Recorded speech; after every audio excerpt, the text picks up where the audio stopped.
myself that I wasn't putting pressure on myself, but when I look back, I definitely did. I think everyone speaks about Olympic fever, everyone, training really hard to get to the Olympics and overdoing it and getting injured, and I've said all along, I won't do that, I'll just carry on as normal. If I get to Olympics, great, if I don't, I don't.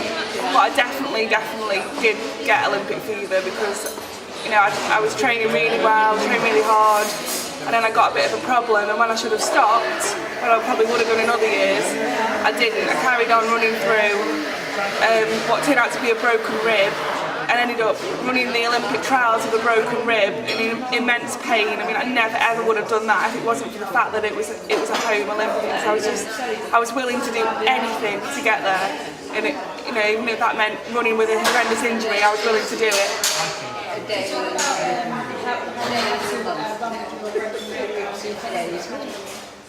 I was just in so much pain. Can't wait till that's finished. Sorry. I mean, well, first of all, I didn't know what was going on. I was in a lot of pain. I didn't know why. And then I actually felt the rib crack because I had my hand on my back because I was in a lot of pain, and I actually felt the rib crack under my fingers, and I was absolutely sorry. Do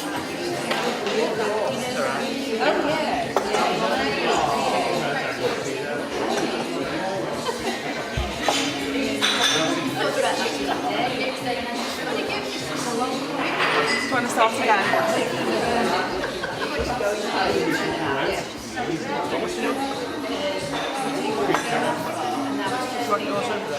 Yeah, in a minute. How much sort of, preparation and training is required for the Olympic trials and also the Olympics to I mean, the whole season have been leading up to these trials, all the training plan, everything's leading up to this race, and then 10 days before I break my rib. It's just something you just cannot possibly plan for, and I was in so much pain. I couldn't sleep on that side. I couldn't move. I couldn't laugh. I couldn't sneeze or anything. I was in so much pain. And instead of getting sympathy from the powers that be in athletics, I was told, well, it's the Olympics. I've got a few girls with a qualifying standard. If you want to go to the Olympics, you must run the trials. So I was on all these different painkillers, anti-inflammatories, injections, or everything under the sun to try and numb the pain. I had to say when I ran I wasn't actually in pain, but I was so sort of drugged up. I wasn't with it at all. And everyone said on the start line, because it's on television, I looked absolutely petrified. And I just knew I shouldn't have been there. I should have been at home, resting and recuperating, but I was putting myself on the line in the most important race of my life, in no fit state to be there. And it obviously showed on my face, and it showed in the race. It was horrendous. I ran 6 seconds slower than I'd run 2 weeks before. I mean, and at over 800 metres, that is a long way, about 50 metres down on where I should have been. And it was embarrassing, and I just regret ever trying to run in that state.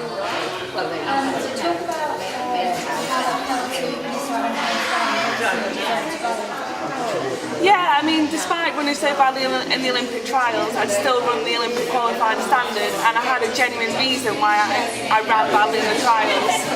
I should not have run at all, but I still met the qualifying criteria. So I still thought I was in with a good chance of going to the games. I was in a better position than a lot of the other girls who had the qualifying standard.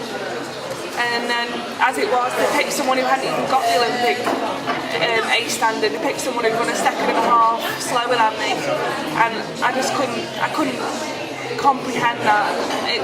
I felt like if I not made the team because I wasn't good enough, I could accept that. But not making the team because they made it a ludicrous selection decision, I could not accept that at all. And it was just, I think I cried every day for about a month, and it's taken me about 12 months to get over the whole experience. I absolutely hated the Olympic Games. I didn't want Team GB to do well because I felt like, well, I'm missing it, so I don't want it to be good because I missed it, and just very bitter, sad and angry about the whole thing.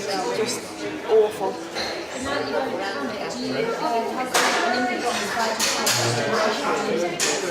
Well, I'm desperate to be at the next Olympics because I've missed London. But I wouldn't say London has inspired me to be the next generation of Olympians. I want to be there for myself. Because I want to experience Olympic Games, not because I watched London and thought, oh wow, that was incredible. I just think because I'm an athlete, I want to go to an Olympic Games. Would you say that a picture of an Olympic legacy? Not really, I don't think. I think now the Olympics have gone, they've taken the funding away from a lot of sports or cut it down. I think it's sort of a case of it's been and gone now, and everyone's like, right, that's it, it's done. And there's not a lot. I can't say there's a lot of people now who are sort of like really inspired by it. I think it's just a distant memory now, and I really don't think I really don't think there has been an Olympic legacy left, to be honest. I just think it's like a nice memory, but there's no one I know that's sort of taken up a particular sport or anything because they watch the Olympics and they're so inspired by it. I think kids almost see the people at the Olympics as kind of superheroes training, and I'm not sure they have the belief.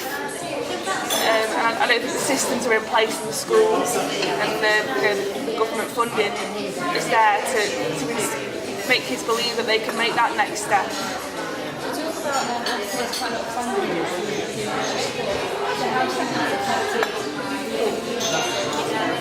I think massively, because if you want kids to be inspired and you want an Olympic legacy, you need big uptake, and you need to be able to fund people to do sport full time. It's not something you can just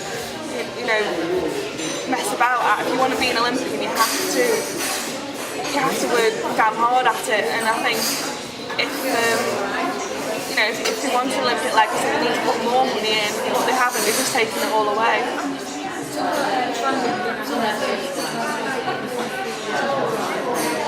Well, I've lost my funding completely from UK athletics because I didn't get to the Olympic Games last year, and then I had an injury. So then I had sort of a poor 2013 season as well. They've just taken my funding away completely. So I've had to get a job. It isn't too bad, trying to fit work around training, but it still does affect the amount of training I can do, and it does make me that bit more tired. So it's almost like I'm less likely to succeed, because I have to now work and train, because it's just taking it all away from me.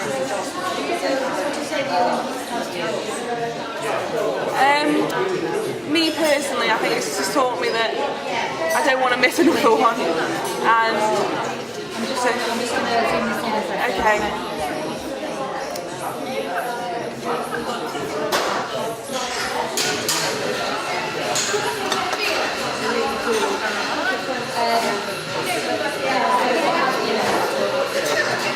It's taught me really that it's a wonderful experience when you're there, but it's an absolutely terrible experience if you're not. And it's made me want to be at the next one more than anything in the world, because I don't think I can ever go through what I went through in 2012.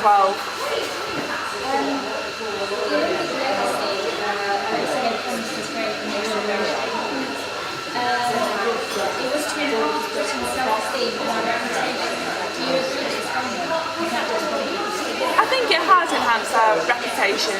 I do think that actually, but I still don't think it's going to inspire a whole new generation of Olympians. I really don't, because I just don't think the funding's there to get the uptake needed, and I don't think the funding's there for people to kind of really go out and do sport full time in order to be some of the best in the world. So basically, you think that the promise of an Olympic legacy has been affected negatively? Yeah, I do, massively.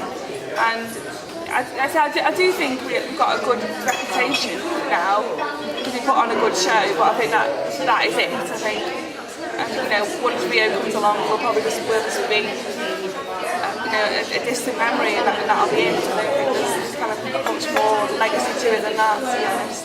Do you think that 2012 Olympics will come affect how we perform the race? I'm not sure, to be honest. I think again it depends on how the funding cuts post 2012 have affected the sports people out there in all the different disciplines. You know, I know some sports have lost all the funding completely, so are they going to be able to put out a full strength team? I'm really not sure. So. What do you think the role is for the British sport? Obviously, funding is being cut, and it's quite clear that maybe it hasn't inspired as many players. So, what does that mean for British sport?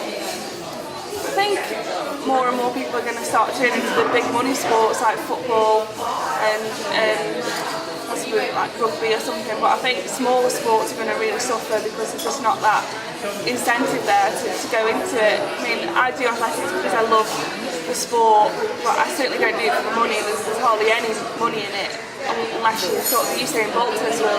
You're not going to earn very much from it.